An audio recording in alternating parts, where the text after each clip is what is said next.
Okay, in this drill, it's going to be a kick serve, but I'm going to attempt to push through the kick serve a little bit quicker than I usually would. So it'll be flatter over the net, a lower trajectory over the net, and it's basically intended as a more aggressive second serve option. So not something I think I'll be able to do consistently. I'd love to. Obviously, I'd feel like that would be great, and more difficult for my opponent to set up against. But yeah, we'll see how it goes. We'll see how many times or what my percentages are. If it is high enough, then obviously I'll use it in a match scenario, especially on important points, as a mix-up and as a way to surprise my opponent. The best example I've ever really seen of this is a guy who used it as a first and a second serve. If you remember Pat Rafter, he used to just blast through these kick serves, and they would kick high, but like 110, 120 miles an hour. So obviously we aren't going to get to that level, but that is the perfect kind of serve to really aim to accomplish. But yeah, we're not going to see that today. Let's see how close we can get to imitating him.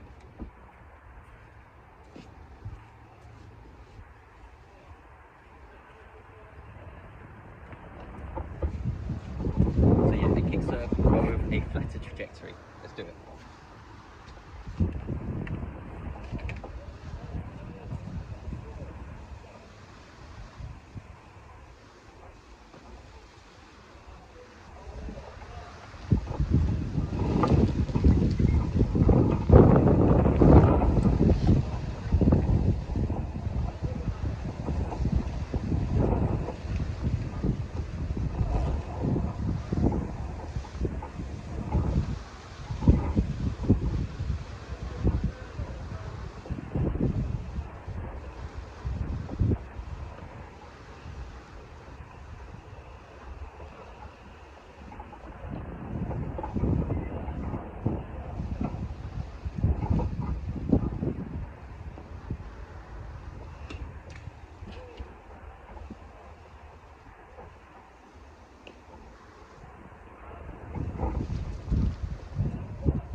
difficult than I thought it would be. I'm really having to effort the ball through the wind, through this cold wind. And gosh, yeah, not something I think I can do consistently.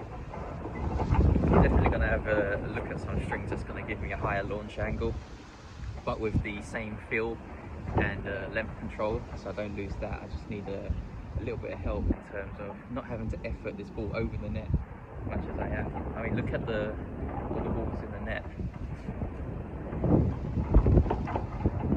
And it's not like I'm trying to aim, you know, half a foot over the net. Some of them are landing halfway up the net, so that's worrying. But yeah, hopefully we can. That last serve was pretty much about as good as I can hit one. So if I can do that a bit more consistently, this drill it will be considered a success. So yeah, let's get to it.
twice, but I'm not too thrilled about it because of how much effort I'm having to exert to try and make this happen.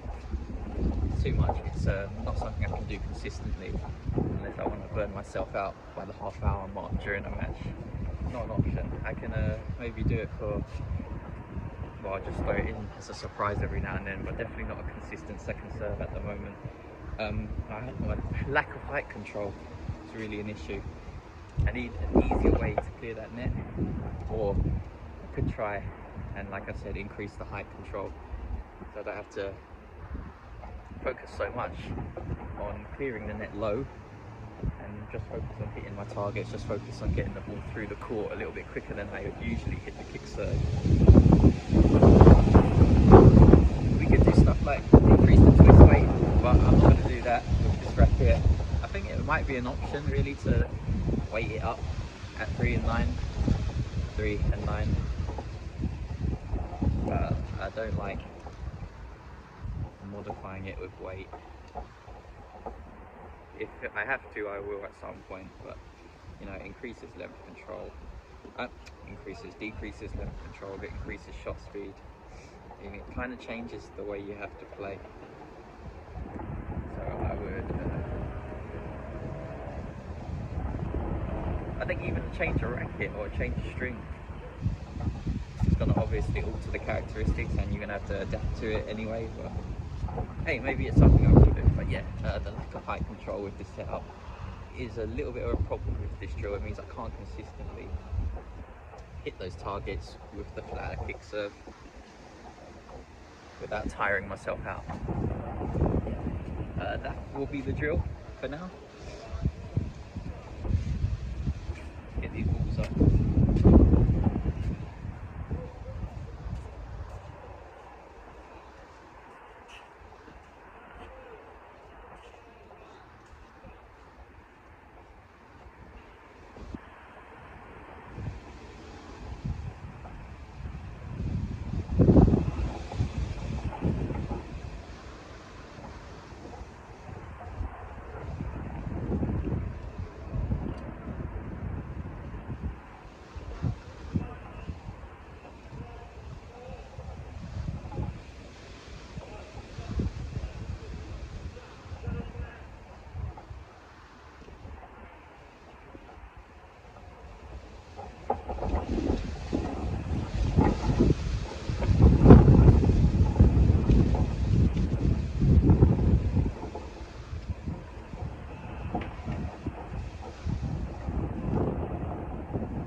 Actually going to call it there.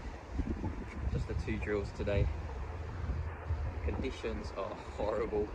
I can feel a little twinge in my back. I've got a test match tomorrow with this particular setup, so I want to be in pretty good condition there so that the test is completed fairly. There's no injuries that I can blame for any poor performance. But yeah, like I said, just in conclusion, the length control, outstanding. The height control has always been, the height and line control has always been a little bit of a concern for me looking at the specifications. I've never really had an issue up until really that last drill exposed it as much as I've seen so far in my short period using this setup. There have been occasions where I thought, you know what, I don't have control of the line when I'm trying to just hit like a single cone near the sidelines or any type of line control drill.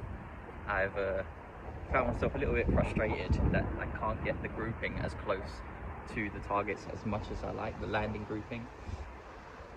but it hasn't been too much of an issue so far. But that particular drill in these particular conditions where it's difficult, yeah, it really does expose the lack of height control. And so, like I said, we might have to use a little bit of weight on the sides of the rackets to try and stabilize that, make it easier to hit, to control the height of the ball, so I don't have to effort the ball, and then I'll be able to play, you know, 2 hours without having to, well, without burning myself out, you know. Because some of these matches, they can go on for a while, and I want to be in a good condition for the, I was going to say majority, but really I want to be in good condition, all of it. So yeah, we'll test it out, we'll see tomorrow, and then I'll make some plans to see if we can try and address this issue. Might be a racket change, might be a string change, it might be a modification.